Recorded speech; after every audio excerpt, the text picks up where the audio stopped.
एक अंधेरी रात थी।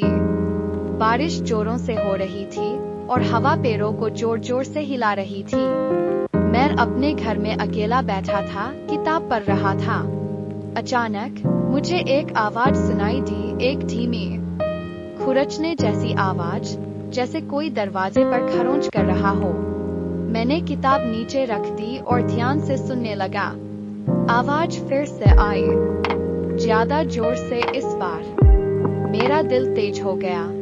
मैं डर गया था, लेकिन जिज्ञासा ने मुझे वहां तक खींच लिया। मैंने सावधानी से दरवाजा खोला, लेकिन वहां कुछ नहीं था, केवल बारिश और हवा थी। मैंने दरवाजा बंद कर दिया और अपनी किताब उठाने के लिए झुका। तभी मुझे लगा जैसे कोई मेरे पीछे खड़ा है।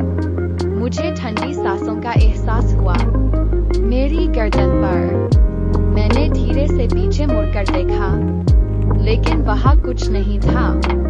फिर से वही खुरचने की आवाज।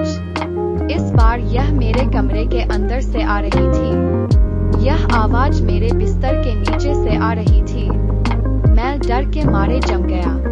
मेरे पैरों में ताकत नहीं बची थी। हिम्मत करके मैंने बिस्तर के नीचे देखा। वहां कुछ नहीं था, सिर्फ धूल और अंधेरा।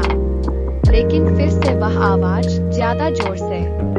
इस बार यह मेरे कानों में गूंज रही थी, जैसे कोई मेरे दिमाग में फुसफुसा रहा हो। मैं भाग गया। मैं घर से बाहर भाग गया, बारिश में, हवा में। मुझे नहीं पता था कि मैं कहाँ जा रहा हूँ, लेकिन मुझे बस वहां से दूर जाना था।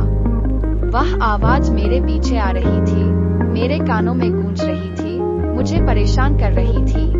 मैं भागता रहा, जब तक कि मुझे सुबह नहीं हो गई। जब मैं थककर गिर गया, तो वह आवाज गायब हो गई थी।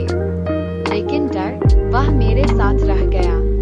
मुझे कभी पता नहीं चला कि वह आवाज क्या थी, लेकिन मुझे पता है कि मैं उस रात को कभी नहीं भूल पाऊंगा।